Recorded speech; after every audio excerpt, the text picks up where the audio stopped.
Welcome, folks. We're going to get started in just a minute. Thanks for being here.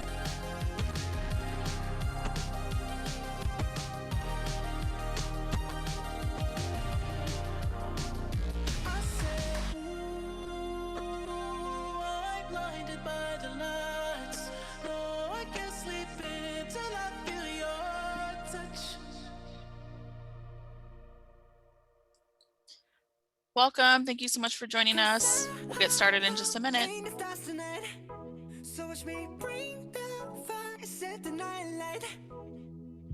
Shoes on, get up in the morning, cup of milk, let's rock and roll.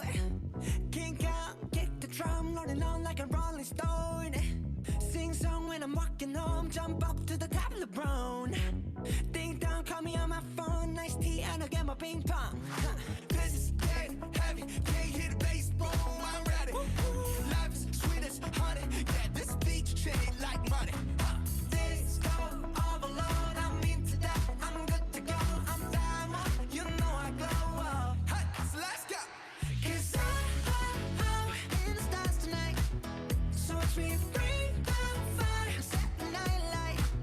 Hey, shining through the city with a little funky soul. So I'ma light it up like dynamite. Whoa, bring a friend, join the crowd, whoever wanna come along. Word up, talk, just move right up the wall. Day or night, sky's the light, so we dance to the break of dawn. Ladies and gentlemen, I got the medicine, so you should keep your eyes on the ball. This is getting heavy, can you hear the bass? Boom, I'm ready. Life is sweet as honey, yeah, this beat to treat like money. Disco overload, I'm into that, I'm good to go, I'm down, you know I glow. And let's go! 'Cause I'm in the stars tonight, so watch me bring the fire, set the night light. Hey, shining through the city with a little funky soul. So I'ma light it up like dynamite. Whoa, life is dynamite. All right, welcome everybody. We still have people joining, but we're going to go ahead and get started. We have a lot of information to cover today. We also want to make sure that we get your questions answered. So I would like to start off by welcoming you to this Transfers Finish free webinar. Thank you so much for joining us this afternoon. My name is Kanani Protasano. I use she, her pronouns, and I'm the Assistant Director for the Campus Visitation Programs here at Portland State. So thank you so much for joining us again. I'm going to have our other speakers go ahead and introduce themselves right now as well, and I'll turn it over to Linda to start us off. Hello, everyone. I am Linda Liu, she, her pronoun. I am the Director for Student Support Services here at Portland State, and I'll just talk a little bit more later in the presentation about how we can support you as transfer students. Let's go ahead and have Tanya go next. Thank you. My name is Tanya Sanchez. My pronouns are she, hers, and I'm the Assistant Director of Multicultural Recruitment here in the Office of Admissions. I am the counselor that works with students from Marion and Yamhill County. I'm also a proud PSU alum and have been working here in the Office of Admissions for 7 years now. And I'll pass it over to Glendy. Thank you. Hi there, my name's Glendy Gaddis. I'm the Student Services Manager here in the Office of Student Financial Aid and Scholarships.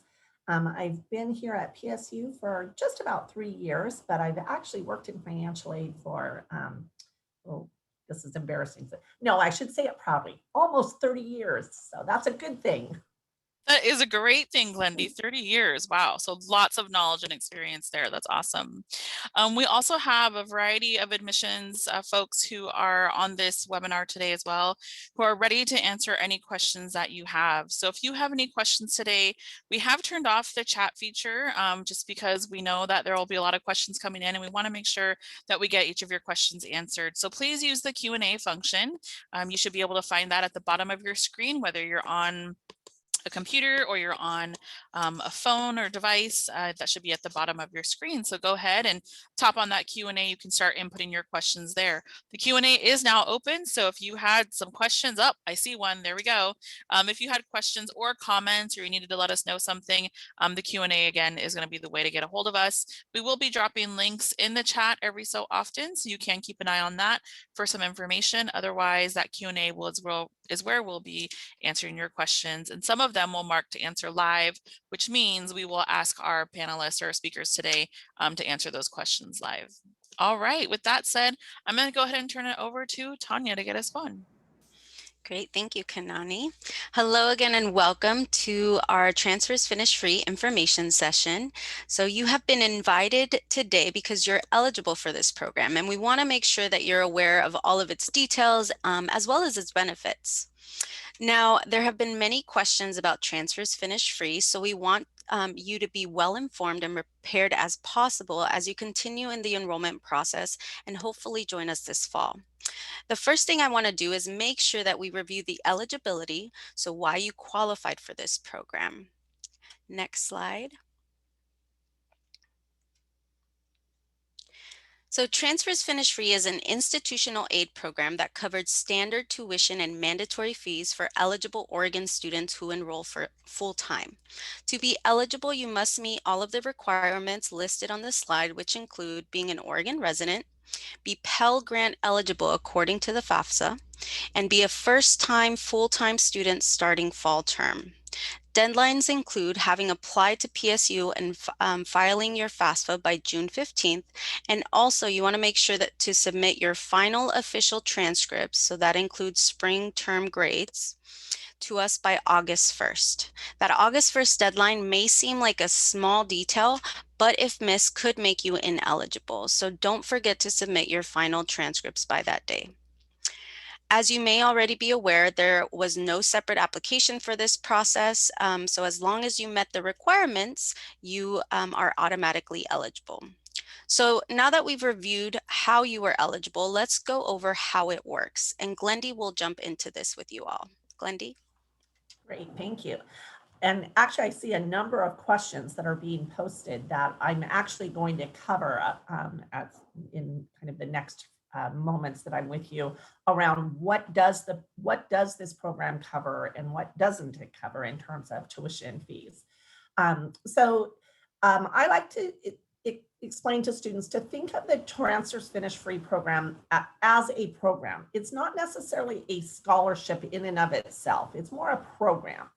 And if you meet the eligibility criteria that Tanya listed, then you at entry, because it's important to know that it's only at the point of entry to the university that students are considered for this program. If you're eligible and you meet the eligibility criteria and you enroll, then you're in the program and you're eligible for the benefits of the program. And so the benefits of the program are that the university is committed to making sure that standard tuition, and I'm gonna expand a little bit on what that standard tuition means, and mandatory fees is another important word, that those standard tuition and mandatory fees will be covered through grants, or what we call in the world of financial aid, gift aid, money you don't have to pay back. And we do use federal, state, and PSU grants to honor that commitment.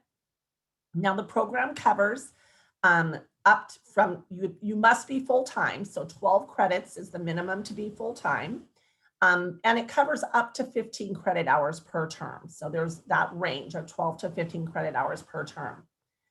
It applies to fall, winter, and spring terms. It is not available. It does not cover summer term enrollment. So it's only fall, winter, spring terms. Again, we do use the federal Pell Grant and other federal grants that a student might be awarded. The state grant, which is here in Oregon, is called the Oregon Opportunity Grant. We do use those first to meet the commitment of covering the standard tuition and mandatory fees. And then we use institutional funds. This is really important because sometimes students will have been told you're eligible for the Transfers Finish Free program, and they receive their award letter and they don't see any award that's titled Transfer Finish Free on their award. And so then they contact us and say, well, I thought I was in this program. Why am I not receiving any scholarship funds? Well, typically what we do is we walk through the award with those students. We help them understand that if they look at the tuition and fee amount that's listed on their award letter, the estimated tuition and fees, that if they then go and add up their federal Pell Grant and their Oregon Opportunity Grant, that the combination of those cover that tuition and fees amount. That means the commitment of the Transfers Finish Free program has been met. And so there wouldn't be a Transfers Finish Free scholarship because we've used the federal and state funding has met the commitment. So it's very individualized to each student based on what their resources and eligibility are. But the commitment is to make sure that the standard tuition and mandatory fees are met through grants and scholarships or gift aid. Now, sometimes students ask about what if I have other what if I have scholarships from an external agency that I'm bringing with me? Will that impact this? No, we do not use external scholarships to meet this commitment. So those scholarships are not being used or considered within the Transfers Finish Free program. Now, the other part is that sometimes students, they'll enroll in the program and maybe the first year, right, they come in, they're eligible, and then the next year when they file their FAFSA, perhaps they aren't Pell eligible any longer, or maybe they actually miss the deadline for filing their FAFSA because this program does have a very hard deadline. The deadlines mean something in this program. And so that means that maybe they aren't eligible to receive the benefits. The student is still in the program though. And this is why I encourage you to think of it a program that has benefits. You're still in the program. You may not be able to receive the benefits of the program that year, but perhaps the next year you will be able to receive them if you meet all the criteria, eligibility criteria. Can we go to the next slide, please? So let's talk about what it covers. So I use those words. It covers standard tuition and mandatory fees. So one of the things about PSU that's important to know is that here at PSU, we have a standard tuition rate that all students are assessed per credit hour. So the number of credits you register for drives what your tuition charge is. But we also have at PSU what we call differential tuition rates. And what this means is that there are some schools and colleges within the university that charge a slightly higher tuition rate. So all of the students in those schools or colleges are charged the standard rate plus a differential amount, okay, that's a little bit higher. So the Transfers Finish Free program addresses the standard tuition rate. And for next year, if you were to enroll in register for 15 credit hours, the tuition charge for 15 credit hours would be $2,895. So that's the amount. Now, if you're in the honors program or you're in one of the other schools that have the differential tuition rate, your tuition is actually going to be a little higher than that than $2,895. The program the intent of the program is to cover that standard tuition amount. Mandatory fees. So what does that mean? Because the reality is when you look at the information around our student finance area, you'll see that there are a variety of different fees. Mandatory fees refers to those 4 fees that are listed here on this slide that all students are assessed every term. Okay, so every student, every term is assessed these 4 fees. Now, sometimes we get questions about, well, what if I'm not using a health service or I'm not going to use the rec center? These are mandatory fees. They do not get waived. Every student is assessed to these fees through the student accounts office. So when we add up the standard tuition and the mandatory fees for one term, if you were doing 15 credit hours next year, the total amount would be $3,462. That's the maximum amount that the program is intending to cover for a given term. Okay. Next slide. So I talked a little bit earlier about differential tuition. So this is, again, just reiterating that the differential tuition is that additional amount that's charged on top of the standard tuition. And you can kind of see here the difference that, for instance, in the School of Business, the additional charge is $18.40 per credit. So if you are enrolled in 15 credit hours, $18.40 times 15, you'll land at $276. That's the amount that the transfers finished free will not cover that. So you would need to be prepared that that's an amount that's not, when you get your bill, that's not going to be covered through the transfers finished free program.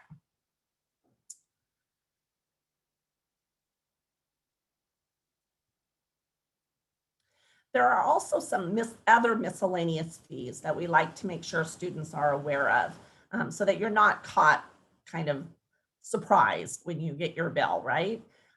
These are important because, and one of the things about these, remember I talked about there are mandatory fees that all students incur every term. These fees are very individual, right? Some of these fees are only charged one time. Some of them are only charged based on what you're registering for. So some students are charged them, some students aren't. So they're very unique to the individual. These fees are not covered under the program. So a few of them that are listed here. Now the first is a deferred application fee. However, for this year, for students entering in the fall of 2021, that has been waived. So you won't see that fee. The matriculation fee. This is probably one of the fees that I've found students are most surprised about when they get their first bill in the fall. And I appreciate that because $350 is a chunk of change, right? So $350 is the matriculation fee. It is not covered by the transfers finished free program. It is assessed to students one time, your very first term at PSU. So for students in this program, it would be fall term. You'll see that charge. That's the only time you'll be assessed that charge or that fee. Course fees and online learning fees. These, of course, are tied to the courses that you register for each term. And they are not covered under the transfers finished free program. And so if you're signing up for a course that's an online course that was designed to be delivered as an online course, there is an online learning fee assessed with that course in addition to the tuition. And you'll need to be prepared for that. Now, parking is something that if you were to purchase a parking pass, you would have the option of having that charged to your student account.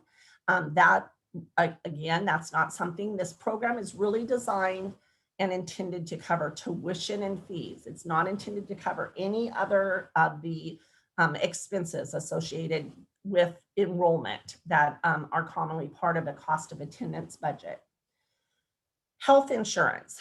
Here at Portland State, student, as is the case at many institutions, four-year colleges and universities, students are required to have health insurance coverage.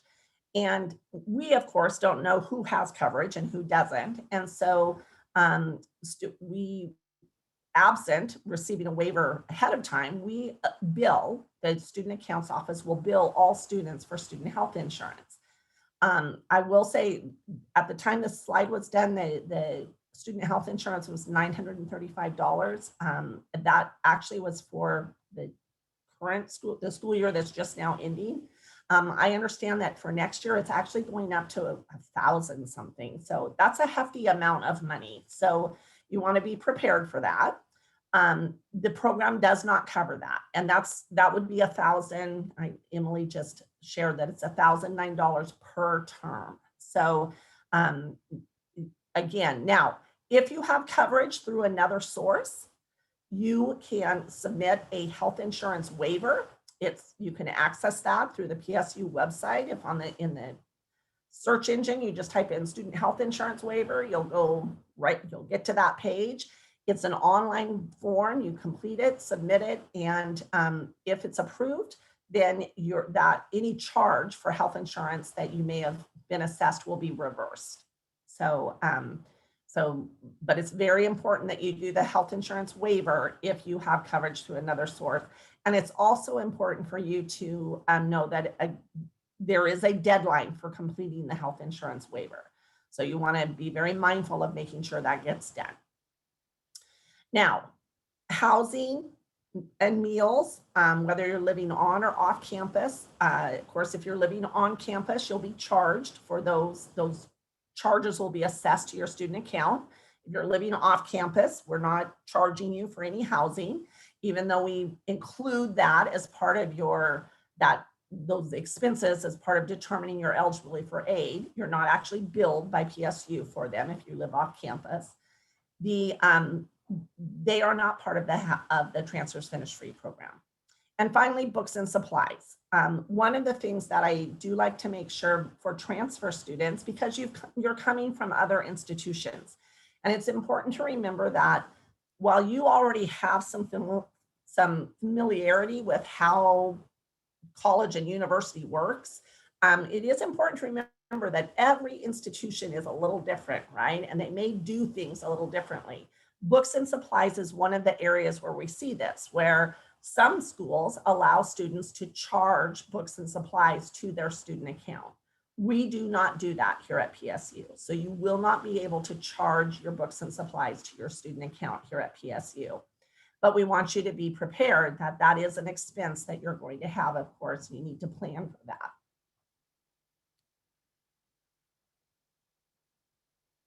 So now let's talk a little bit about, well, maybe if it's okay with you, Kanani, maybe I'll stop for a moment and just see if there are any questions about what the program covers or doesn't cover.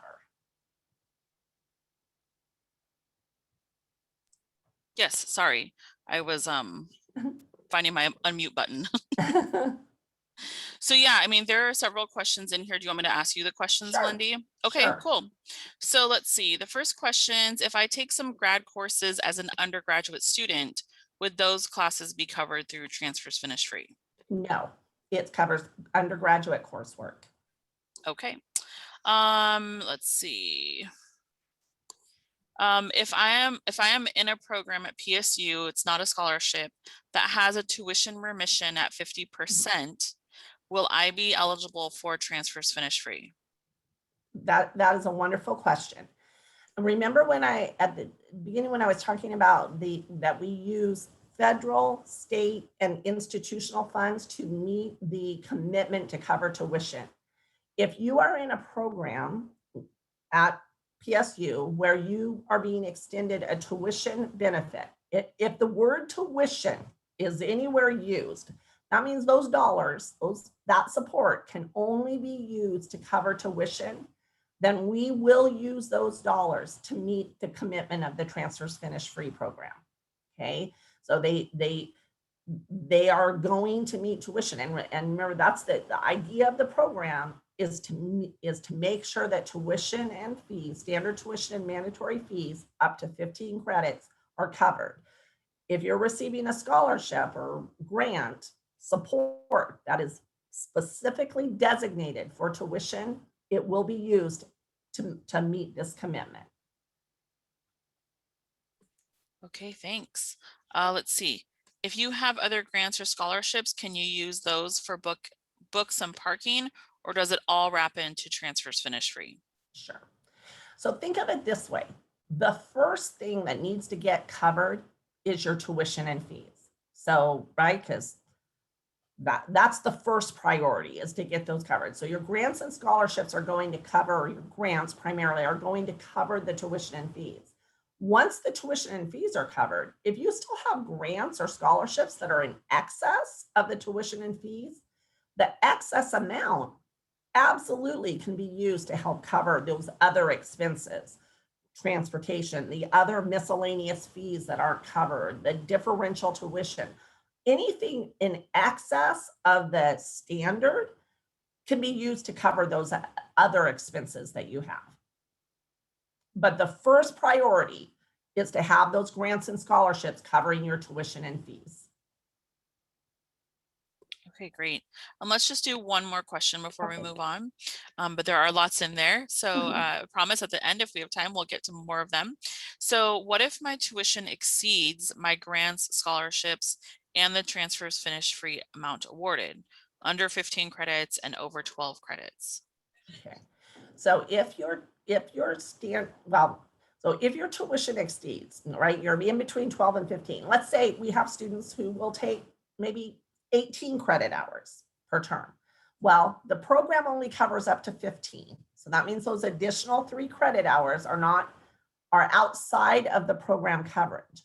Again, it's possible that your grants and scholarships exceed the 15 credits, and then that excess amount will go towards paying the three additional credits.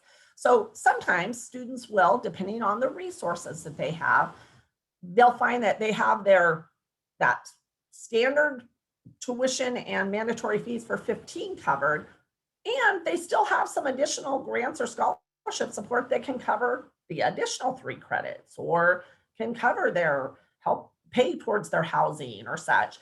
But again, it's tied to what resources you've been awarded. And the best advice I can give is to start with, here's the amount. And when you look at your award letter, you'll see a tuition and fee component in your cost of attendance.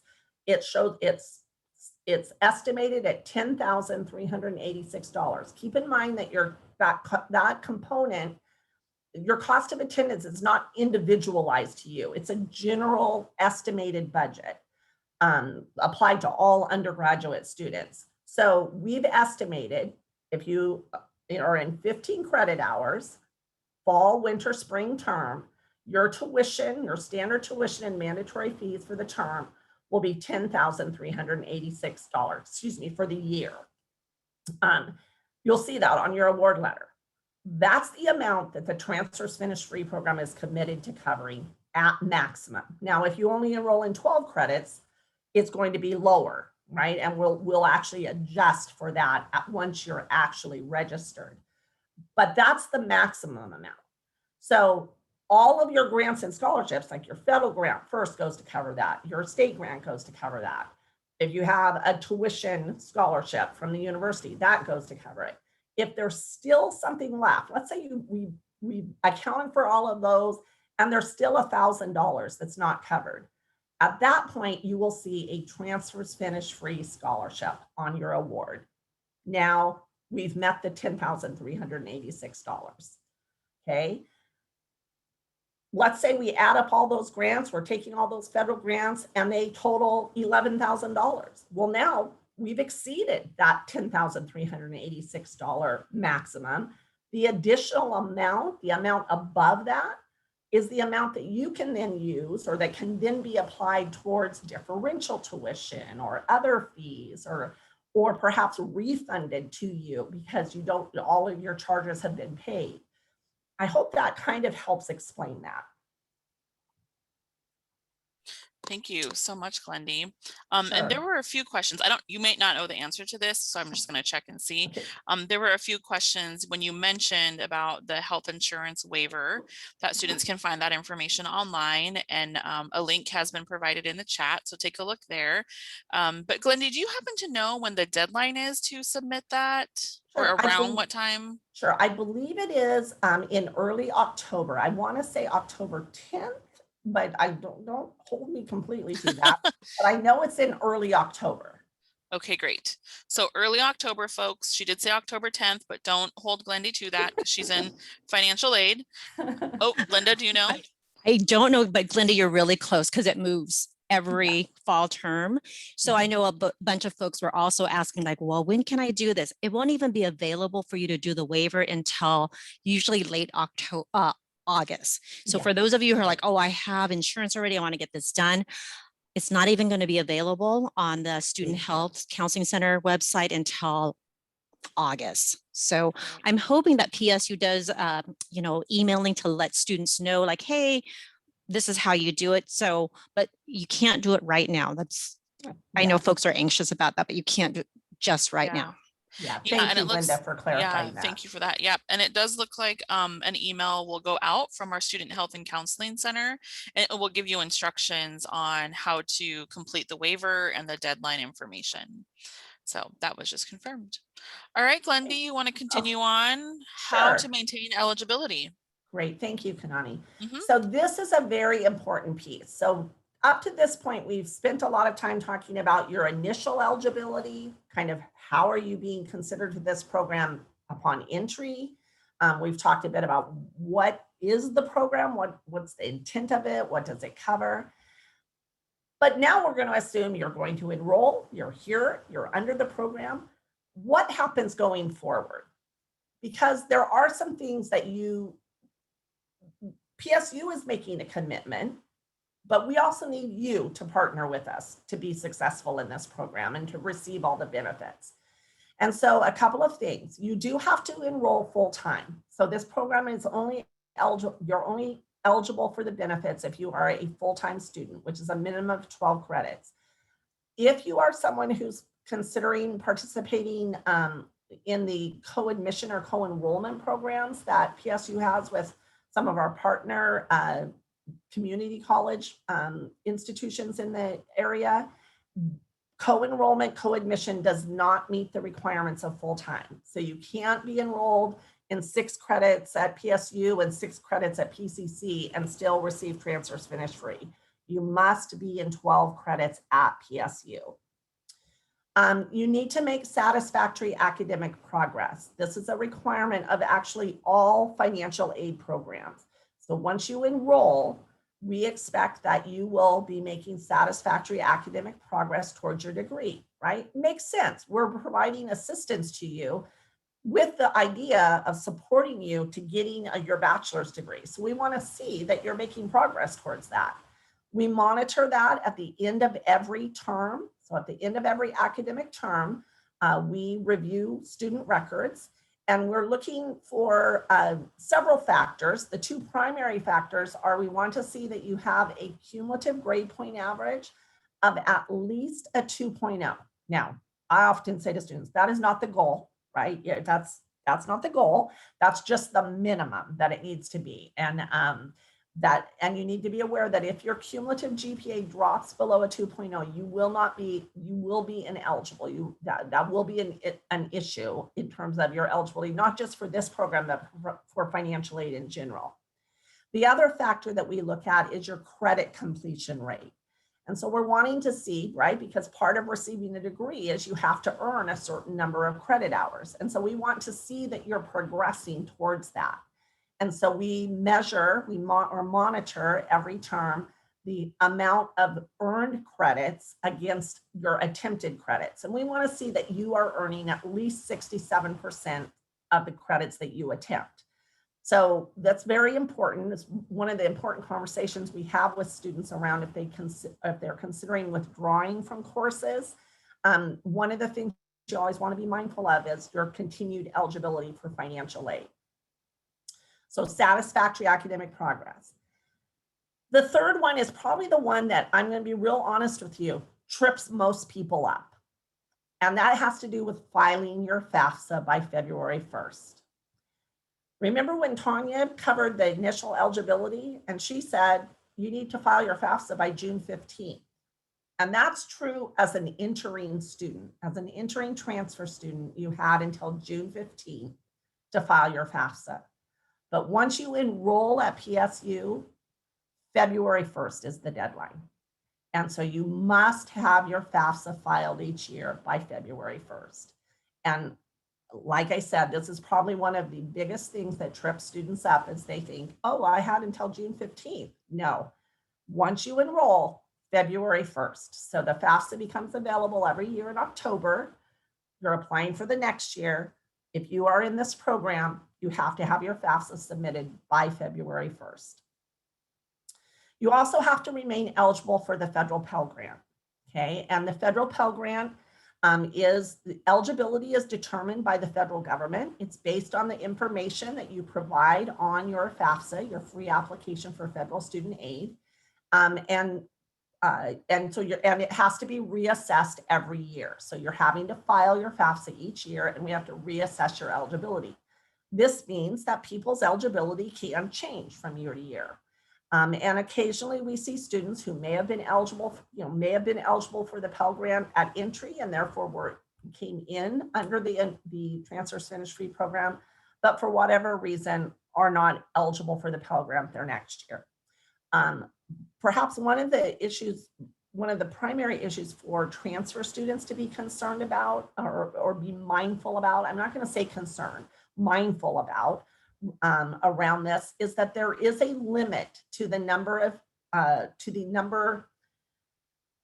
it's called the lifetime eligibility limit for the Pell Grant. So there's a limit to the amount of time or amount of terms you can receive a federal Pell Grant. And if you are someone who has been in school for quite some time and has been receiving a Pell Grant for a fair amount of time, you may be coming up against that limit. And what that would mean is that that limit it's measured in a percentage, 600%. It's essentially 6 years worth of Pell Grant, full-time Pell Grant. If you are coming up against that, occasionally we'll see a transfer student who may have been maybe eligible their first year, but then they hit that lifetime eligibility limit. And so then the next year going forward, they're no longer eligible to receive a Pell Grant. That means they would not be able to receive the benefits in this program.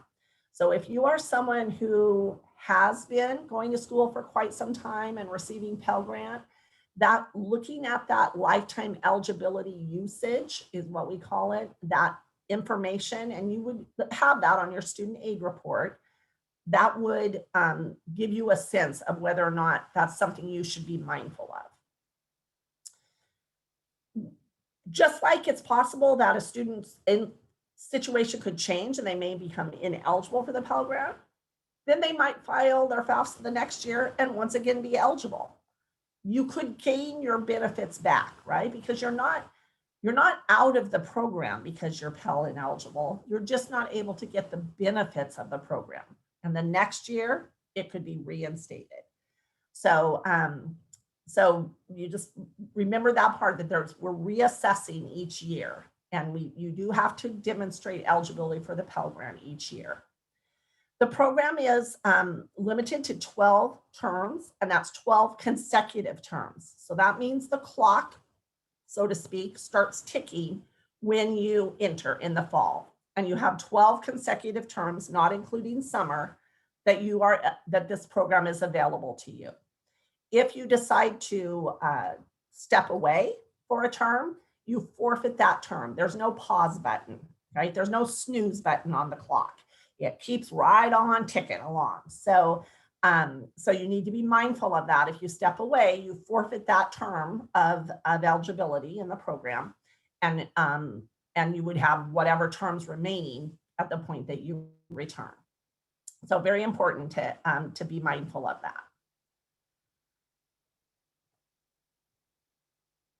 And I will turn it over to Tanya now.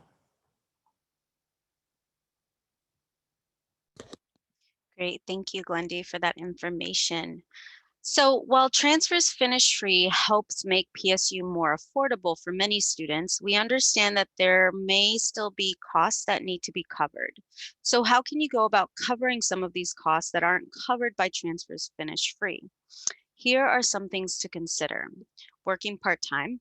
There are many different employment opportunities for our students on and off campus. We offer a variety of resources and workshops for students to get assistance on their resume and cover letters, as well as preparing for interviews. At PSU, we also use an online platform called Handshake. This is a resource just for PSU students that helps identify and connect students with internship and employment opportunities based on their skills, talents, academic, and career interests.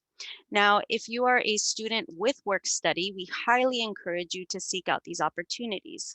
Work study provides certain part-time jobs on campus for students with financial needs that allows them to earn money to help pay for educational expenses. What is nice about work study positions is that they are on campus and understand that you are a student first. So they are more flexible with your student schedule and ensure that you are prioritizing your schoolwork, limiting the amount of hours that you can work per week. Now, I want to be clear, just because you don't have work study, or if you're not eligible for work study, does not mean that you can't get a job on campus. Not all jobs on campus require you to be work study eligible. Applying for scholarships. So make sure that you apply to as many scholarships as possible. That includes our scholarships as well as external scholarships. Every year you should be applying to scholarships. There is never a scholarship that is too small. They can all add up very quickly. Consider living at home or near campus. Unlike many colleges, PSU does not require students to live on campus. This allows many students to continue to live at home and save money. If you are looking to live on your own, there are many options nearby, and we also have on-campus housing. By living on campus or nearby, it could save you a lot of money when it comes to commuting. So you could possibly not need a car. I know a lot of students that live on campus that do not need a car, and that way you don't have to pay for parking, gas, or insurance, and that can definitely save some money. There are the other option is loans. So Transfers Finish Free helps students not have to use loans to pay for their standard tuition and fees. So students can opt to use these loans to pay for those other educational expenses. I would encourage students to use loans as a last resort, but know that they are a resource available if you need them. And then apply for our multicultural retention programs. In addition to our scholarships, we have retention programs for students that can help provide additional funding for students. $3,000 a year. While the deadlines for these programs have passed, we were just able to meet with the retention services and their coordinators, and they're actually still accepting applications. So you may be put on a wait list, but some of them still have spots open. So we'll put that link in the chat for you. So make sure that you take a look at it, and if you feel like you would be a good fit, apply to those programs. And speaking of academic resources and retention programs, I'm going to pass it over to Linda so she can talk a little bit more about this. Thank you, Tanya. Tanya was talking about the Multicultural Retention Services Program, and she's absolutely right. I share the same space with them, and their director was saying that if students are still eligible, they are accepting applications. So there's still an opportunity to apply for these scholarships. These are considered first-year programs at Portland State. So if you're a transfer student, you technically are in your first year at PSU. There are some wonderful components to it in terms of like mentoring. They help students find a sense of community. Many of the students in the program are first-gen college students, low-income students, and students from diverse backgrounds. And I have heard wonderful things about, finding that sense of community, especially in our current situation. I'm so happy that we're going to be opening in the fall, because I know many students this year have talked about this feeling of disconnect.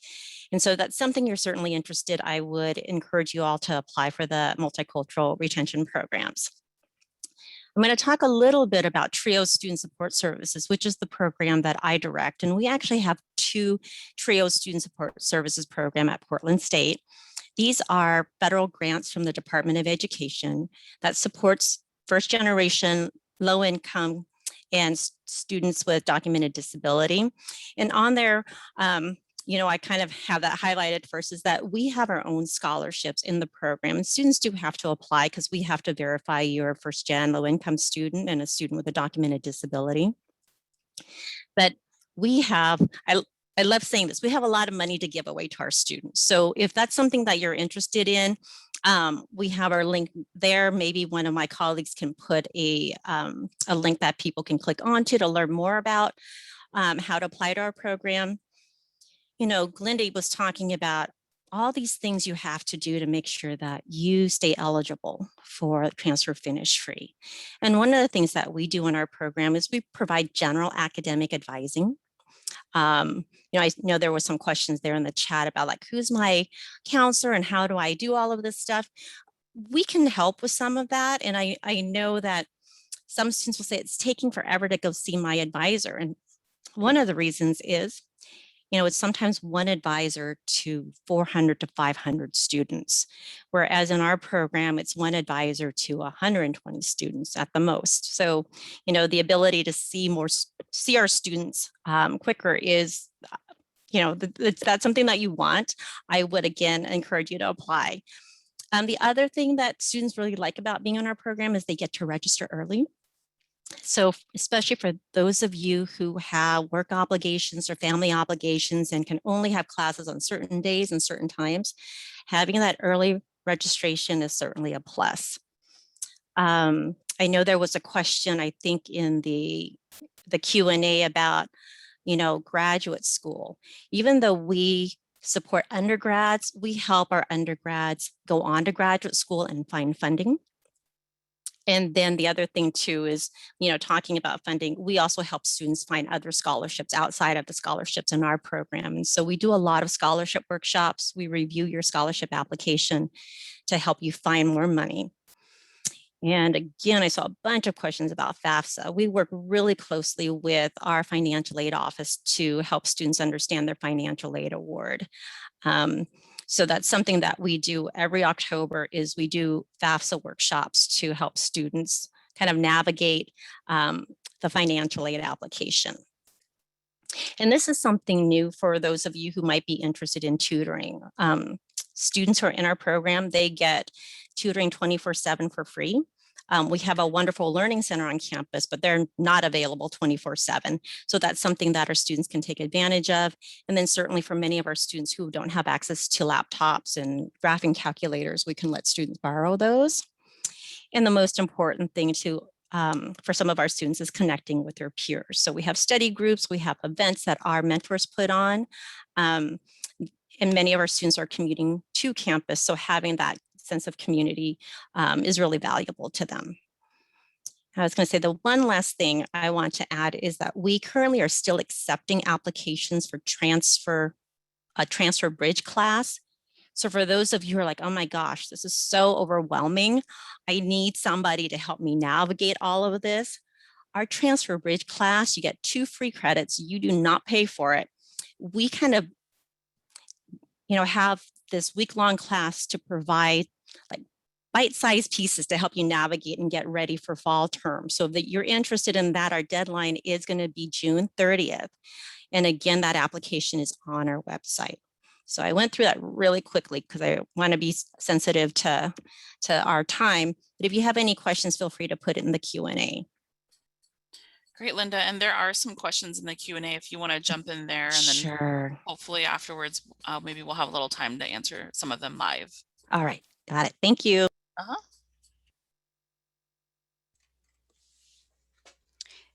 Thank you, Linda. I was in TRIO, and I can honestly say that they were a big reason why I was a successful graduate. Linda was actually my TRIO advisor, so thank you so much, Linda. I probably wouldn't be here if it wasn't for you. So please don't hesitate to reach out. We did include the links to the retention programs and also to the TRIO programs. And again, they're really flexible, so just make sure that you apply. Especially with all the questions coming in, I feel like there would be a lot of you that could benefit from this wonderful resource that we have at Portland State. Now, I want to continue with next steps as you continue forward in the enrollment process. So if you haven't already done so, the next step would be to confirm your enrollment. So if you decide PSU is where you want to attend, you will want to let us know by confirming your enrollment. The next one is making sure that you accept your financial aid award. So you will want to log into your BandWeb account and accept your financial aid award letter. In order to access BandWeb, you will need to have set up your PSU Odin account. So make sure that you've done that. Once you have done that, make sure that you sign up and complete a new student orientation. Orientation is online and it takes about 90 minutes to complete. Once you complete orientation, you will be given access to register for classes. If you have questions about what classes to register for or need help once you finish that orientation, if you have any questions, please make sure you join us at our virtual registration labs, and we'll put that link in the chat for you so you have that. We will have staff and academic advisors helping students register for classes during those virtual registration labs. And we encourage everyone to get more familiar with campus by joining us either in person or through a virtual campus tour. You can go online and check out our times and dates for those. So we'll make sure to put those in the chat as well. Now, I know that was a lot of information. So if you have any questions, don't hesitate to contact us. Here is our contact information. I'll be putting in the chat the link so you can find out who your admissions counselor is. So if you have any questions after today, you can connect with your admissions counselor. We also have a virtual front desk a few days a week where if you don't want to make an appointment or maybe there's no appointments available that work for your schedule, we do have a virtual front desk where you can just drop into the Zoom link and we have counselors covering that and helping answer quick questions. So we're putting all of these links in the chat, so feel free to save those. Again, if you have any questions, please do not hesitate to reach out.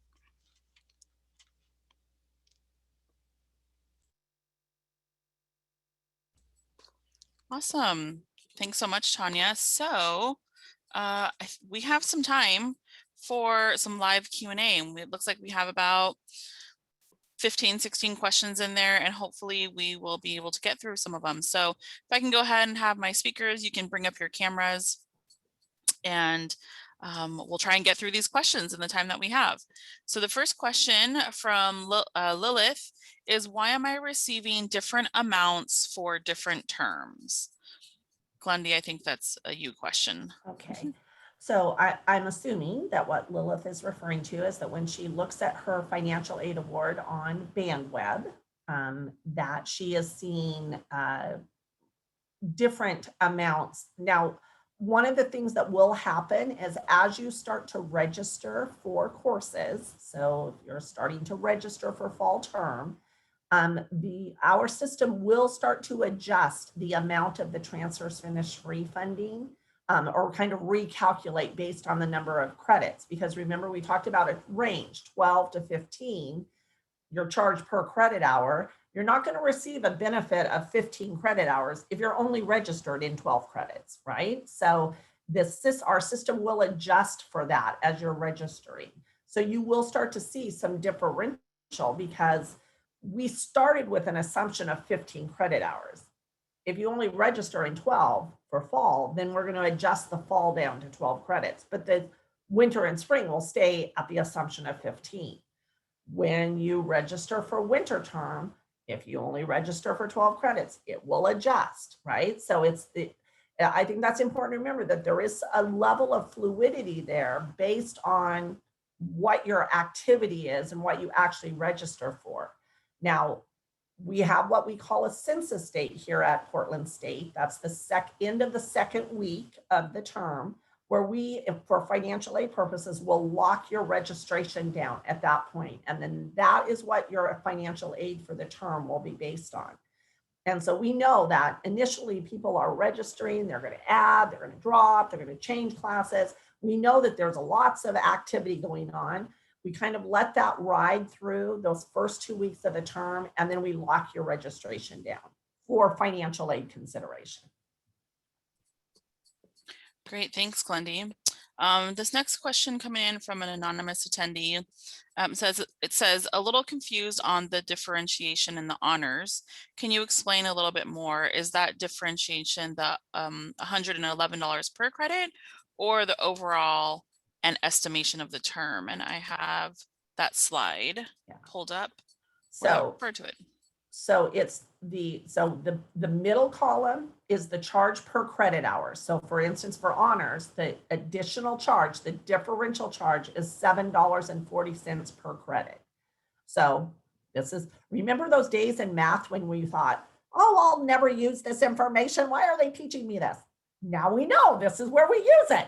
$7.40. You multiply that by whatever number of credits you're registered for. So if you're registered for 12 credits, it's $7.40 times 12. If you're registered for 15 credits, it's $7.40 times 15, which will equal $111. That's for the term if you're registered in 15 credits. Awesome. Thanks so much, Glendy. Another question for you. Will I get my student loans reimbursed in time for me to purchase supplies using those funds? That is a great question. Here is my best advice to you. Take care of all of your financial aid matters. Make sure that you've submitted all of the documents that we ask of you. You'll find those in BandWeb under the View Outstanding Requirements. Make sure you've taken care of everything, completed any loan paperwork, accepted your financial aid award, got all your documents to us by August 1st.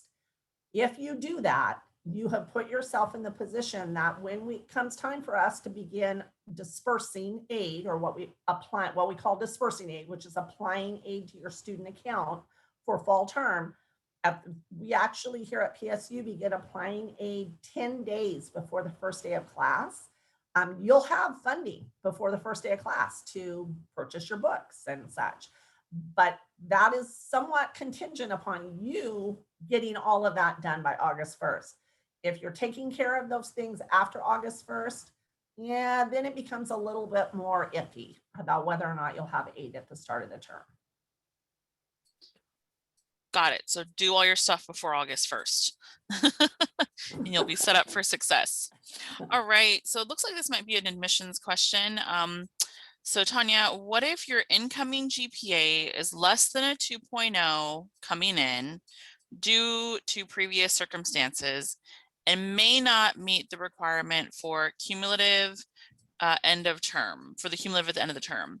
Definitely grades are A's and would complete the credits and meet the requirement, just not the GPA possibly.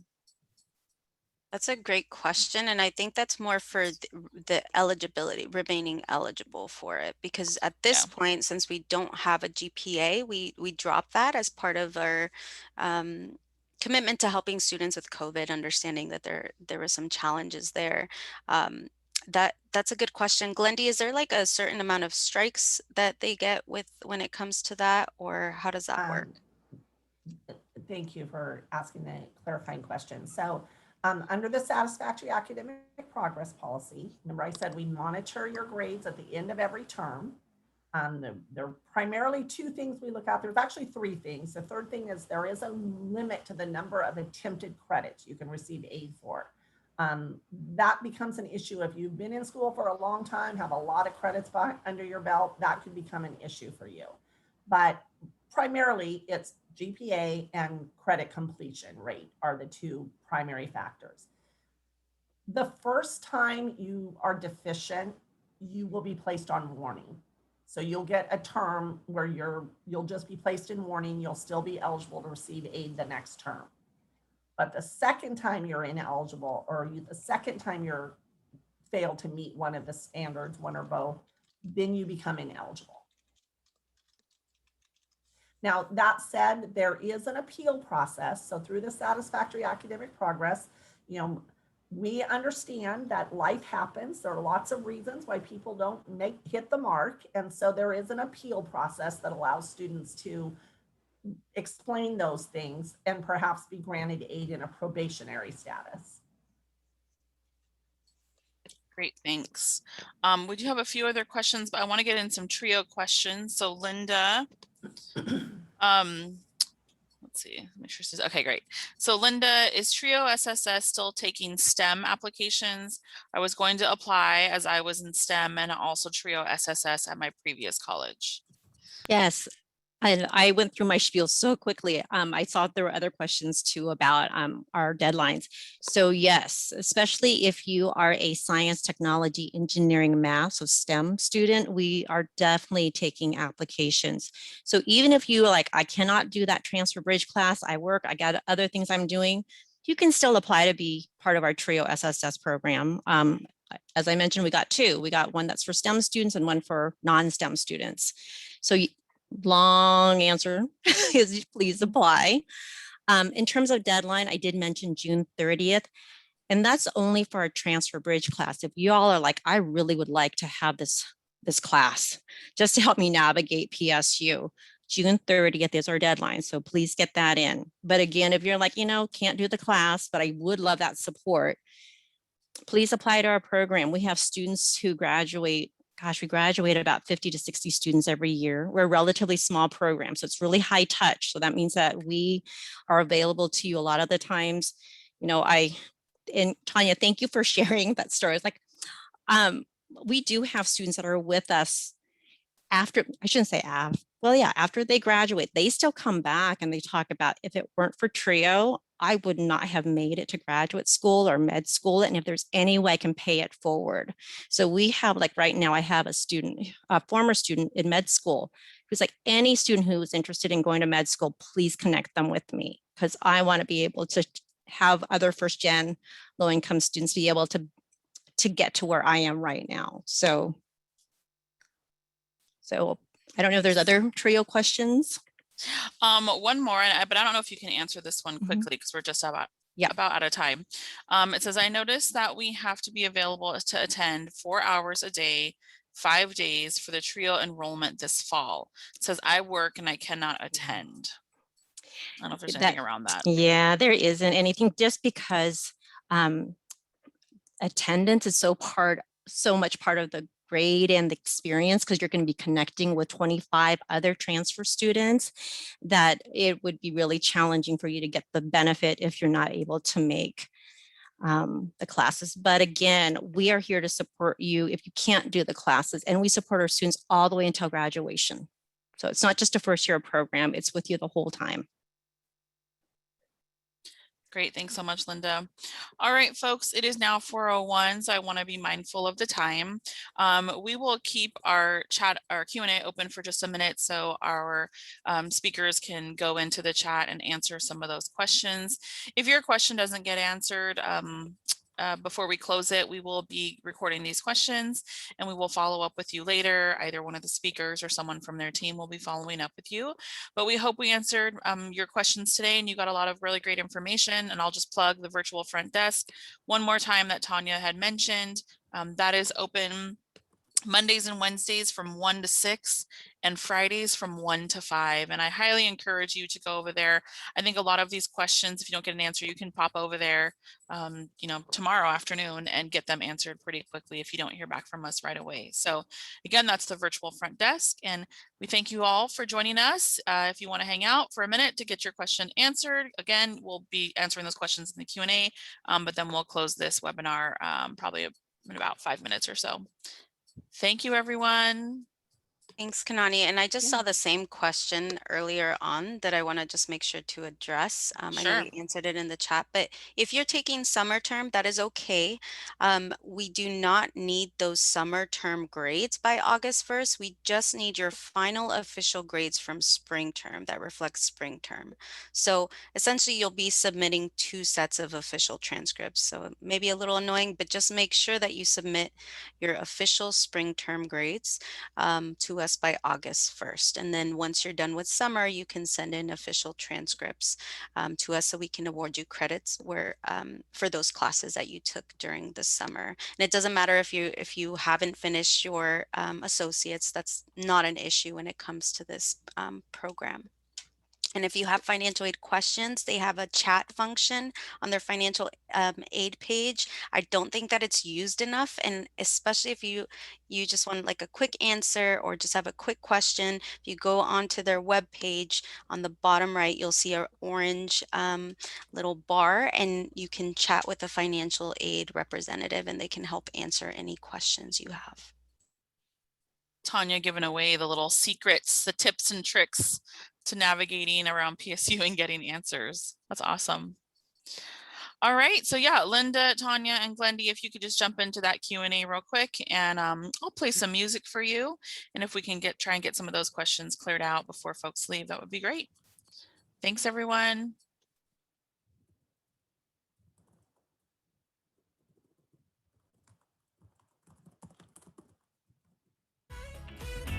Like dynamite. Whoa. Da-na-na-na-na-na-na, eh. Da-na-na-na-na-na-na, eh. Da-na-na-na-na-na-na, eh. Light it up, dynamite. Da-na-na-na-na-na-na, eh. Da-na-na-na-na-na-na, eh. Da-na-na-na-na-na-na, eh. Light it up, dynamite. 'Cause I'm eating stars tonight. So watch me bring the fire, set the night alight. Shining through the city with a little fucking soul. So I'ma light it up like dynamite. This is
lose. Make up your mind, tell me what are you gonna do?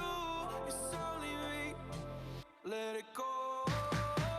Seasons change and our love went cold. Feed the flag cause we can't let go. Run away, but we're running in circles. Run away, I dare you to do something. I'm waiting on you again, so I don't take the blame. Run away, but we're running in circles. Run away, run away, run away.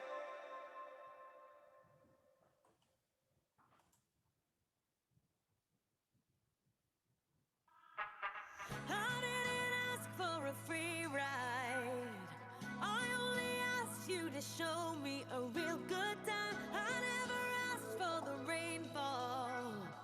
At least I showed up. You showed me nothing at all. It's coming down on me. Harder like misery. It's coming down on me.